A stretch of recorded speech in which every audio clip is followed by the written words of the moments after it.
We've talked about a lot of different things here with on YouTube. 7 deadly sins as a YouTuber. So without further ado, let's get into this damn video, y'all. Let's do it.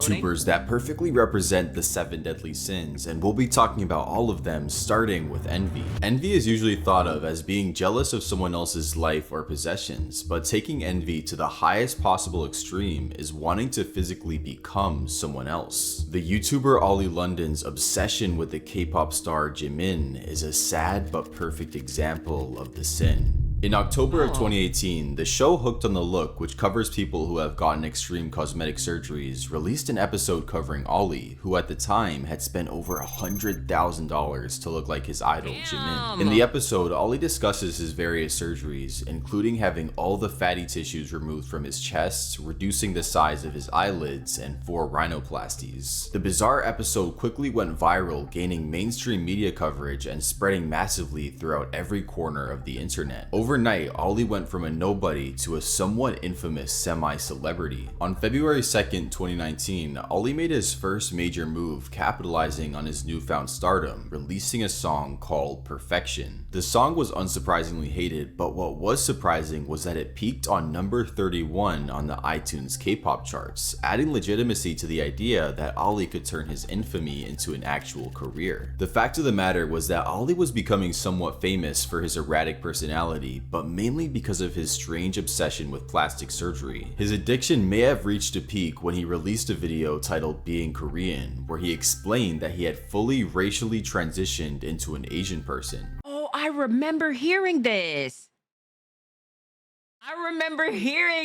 No wonder. Okay, it was this guy. Because I'm just like, how do you okay, how do you change your race and just, okay, all right, so it was him. Okay. Oh, he also came out as non-binary. Okay, so they them. Okay, my apologies with that.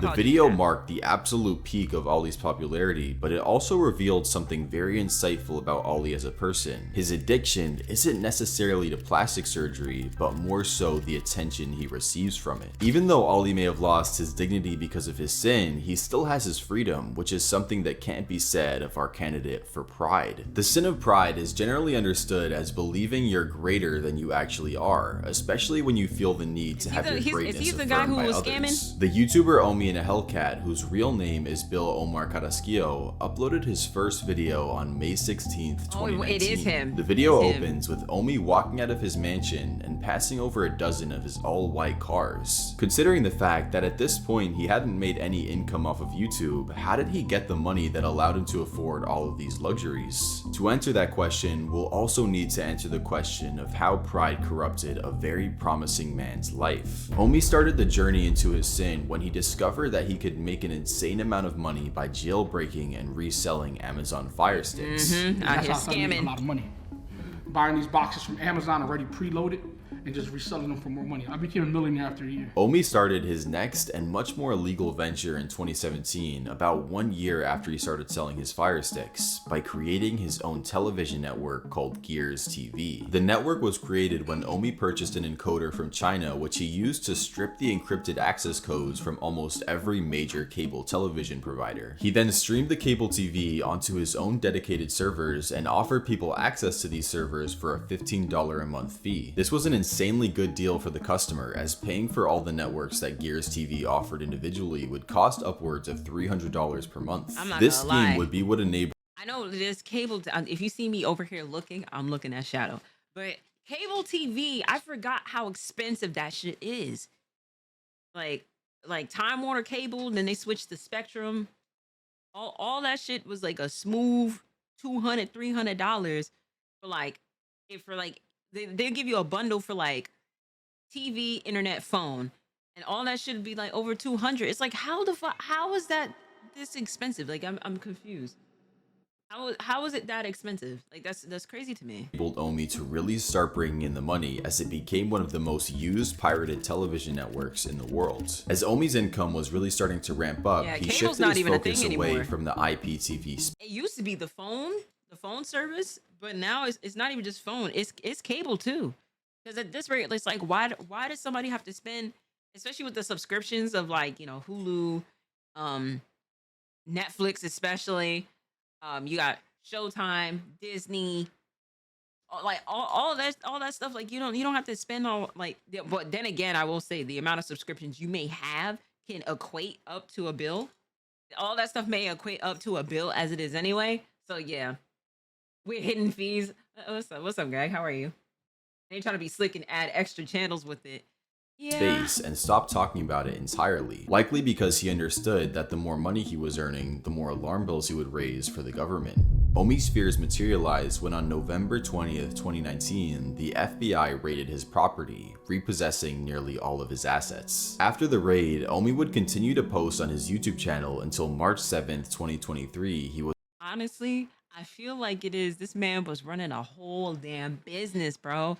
I wouldn't have said shit if I got more than one vehicle in my parking garage. When I tell you it is, y'all niggas would never know. I would not be sitting there doing IRL streams. I'm like, which car it is I'm gonna take out to go to Target today. You will never know that. You will only just see me getting into the whip and then be like, hey, listen, y'all, like, I'll prop up the camera, make sure this my hands on both wheels. But you won't see shit until it is I'm at Target or at the whatever place it is that I'm going to. You will never see me.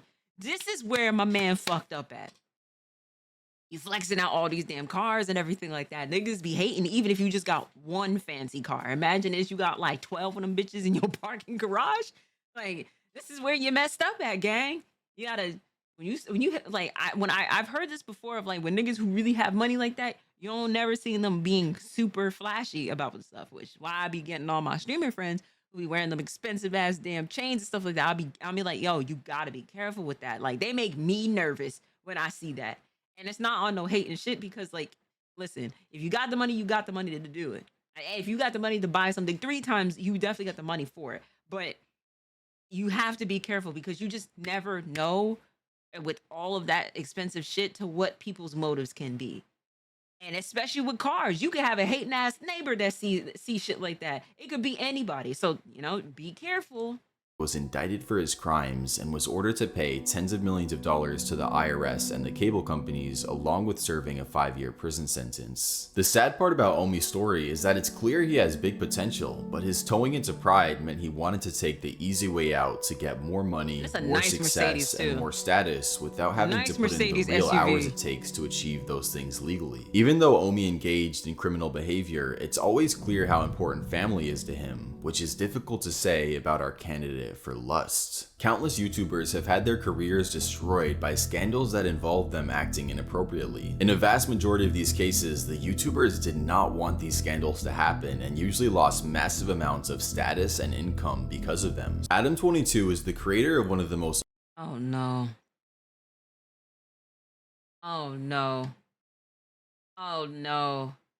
Oh no, not man. Oh, go ahead. influential hip-hop podcasts on the internet, No Jumper. Go ahead. No Jumper is an extremely successful podcast and has a bevy of sponsors, merchandise, and YouTube ad revenue. That alone would be enough to make Adam a multimillionaire, but as with most of these YouTubers, enough is never enough. So Adam decided to launch a new podcast, Plug Talk, where Adam and his girlfriend talk to a actress and then engage in certain activities after the show, which can be accessed through a paywall. The Plug Talk podcast continued to run successfully for over a year, doing little damage to Adam's reputation, but everything would be turned upside down when his girlfriend Lena posted the following video to her Twitter. Hey guys, guess who I'm shooting with today?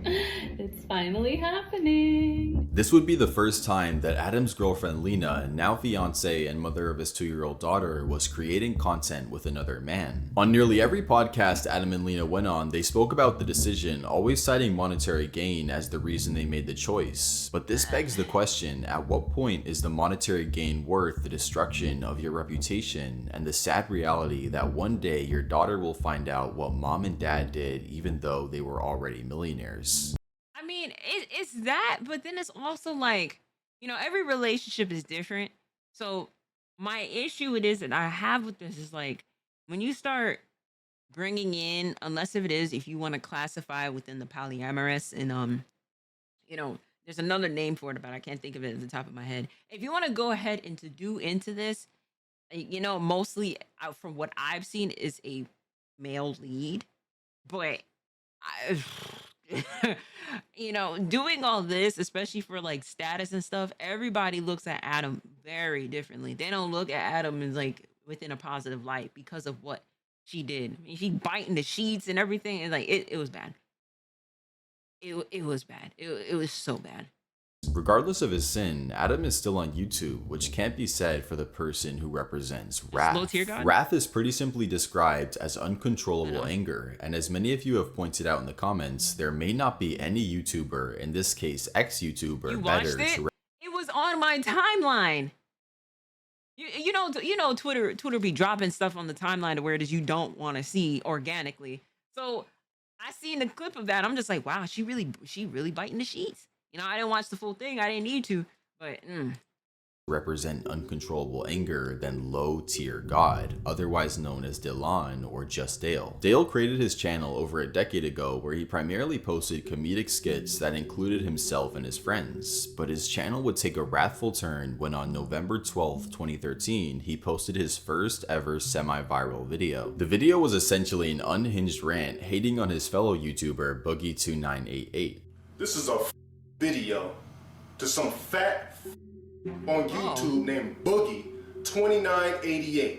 I'm tired of this fat popping up in all my search engines when I'm looking for a workout video. Around this time, Dale also began posting gaming content that focused around the game Street Fighter. This game in particular is where he would gain his self-ascribed name, Low Tier God, meaning he chose to play as characters he thought gave their player the biggest disadvantage in matches. While uploading Street Fighter videos, Dale would slowly but surely begin to grow a small but dedicated community. His fanbase at the time would take notice how Dale would never take responsibility for his losses in game, always blaming his loss on unfair game mechanics or his opponent's dishonorable playstyle. Dale also built up a reputation for exiting the match he was in right before he lost, which is against Xbox terms of service. This behavior, combined with his rage-filled Xbox Live messages he sent to players that had beat him, resulted in 3 IP bans by Microsoft over the course of several months, each time forcing Dale to buy a new console so that he could keep creating content. It was also around this time when Dale began attending in-person Street Fighter competitions, and it was at one of these competitions where he faced off against his biggest rival, a fellow Street Fighter player named Viscount. Viscount and Dale met a few months prior in an online match where Dale would end up losing, prompting him to create a video titled Why Most Gamers Are Single, where he used an image of Viscount to demonstrate an unkempt gamer. This rivalry came to a head when a few days after the video was released, Dale and Viscount faced off in real life at a LAN Street Fighter event set up specifically for them. At the match, Viscount completely destroyed Dale, and in his remarks after the match, he delivered the line that would permanently scar Dale's ego and become immortalized in internet history. There's gonna come a point when you forget about what happened, and you're gonna wanna come back at me, and you're gonna wanna wash the taste of my out of your mouth.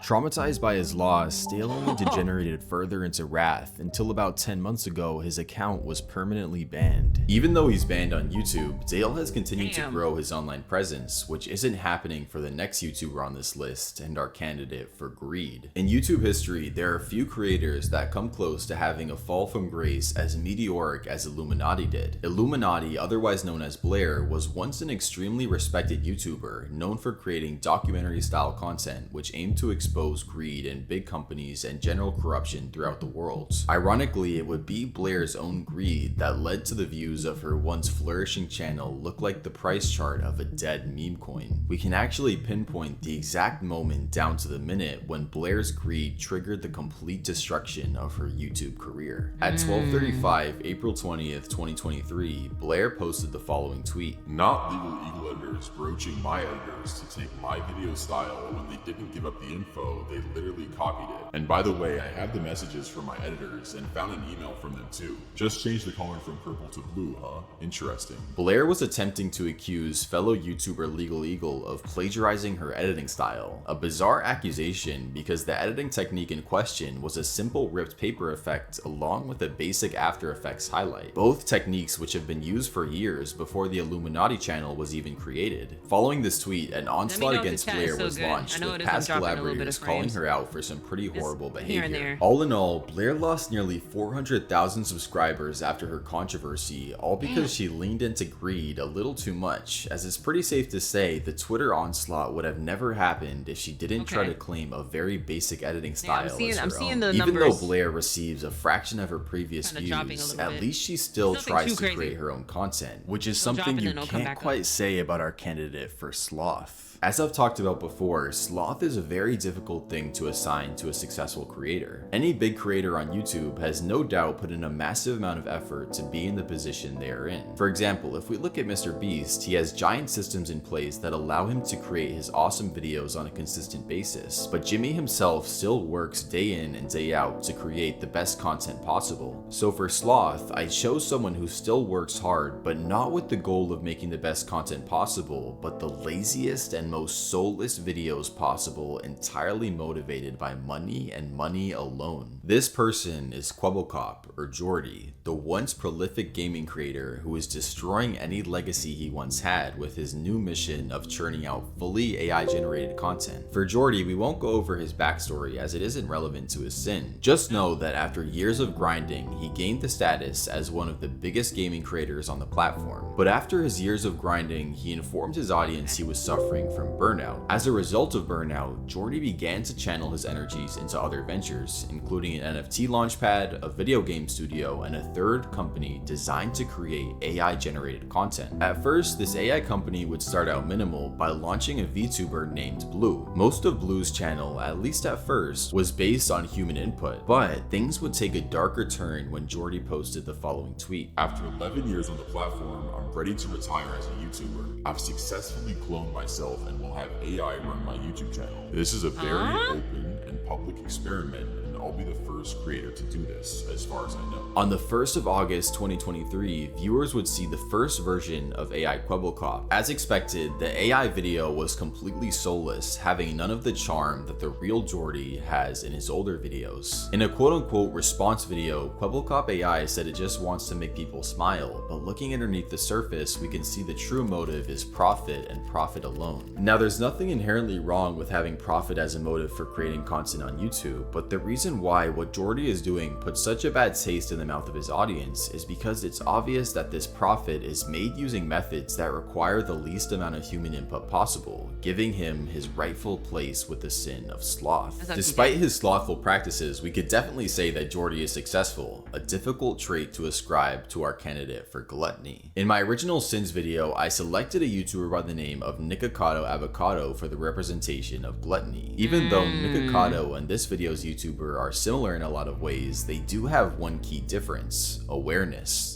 Love him or hate him, it's important to understand that Nick is a master of the YouTube algorithm and online marketing in general. He has 6 successful channels that bring in millions of views, a merch store, a Patreon that's earning him a bare minimum 5-figure income, and a popular Cameo account in which a short personalized video cost $149. To say the least, the man knows what he's doing and does it very well. On the other hand, we have this video's candidate for gluttony, a YouTuber by the name of Foodie Beauty or Chantel. Chantel garners less than 5% of Nick's views, and her only avenues of monetization is the small amount of money she gets from YouTube AdSense and livestream donations. Although similar to Nick, she began her channel making a completely different type of content than she posts today, makeup tutorials. But like most gluttonous YouTubers, there would come a point in time when she began to realize that eating food in front of the camera led to more views than whatever kind of content they were creating previously. For Chantel, this moment came when she uploaded a video on February 16th, 2017 with a description reading, "This is my first ever mukbang." After seeing the success of this video compared to her previous beauty content, Eating cheesy lasagna, cheeseburger, and zucchini sticks with sour cream? Damn. Damn. Chantel decided to gradually make her entire channel focused on eating excessive amounts of food. These mukbangs, combined with her oversharing, led her channel to slowly build up an audience of hate watchers that begin to meticulously analyze and track all aspects of Chantel's life, relationships, and eating habits. A chart was even made outlining her cyclical pattern of behavior around attempting to lose weight, which was aptly named the Chantel cycle. In the first stage, Chantel realizes she wants to lose weight and makes a big announcement about it on her channel. The announcement would be followed by her favoring healthy food choices and smaller portion sizes during mukbangs. The second stage is marked by Chantel admitting she was binge eating again off camera and warning viewers that if they made any negative remarks about her, comments would be disabled. In the third stage, she disables comments and video ratings, returning back to massive portion sizes and fast food binges once again. In the fourth stage, Chantel makes an emotional video where she explains she's been going through a lot and says she's been thinking about starting a new diet, and then re-enables comments. The especially sad thing about Chantel and her channel is that out of all the gluttonous YouTubers we've covered so far, she's been the least effective at monetizing her sin. On the bright side, Chantel does seem a lot more happy recently as she's moved to Kuwait with her new husband and converted to the faith of Islam. Despite these positive changes, her gluttony has shown no signs of slowing down. See, that is insane. Damn. Well, There are 7 streamers. hold on that. Damn, that's kind of crazy. But all right. Listen, W. Wattable. That's the name, W. Wattable.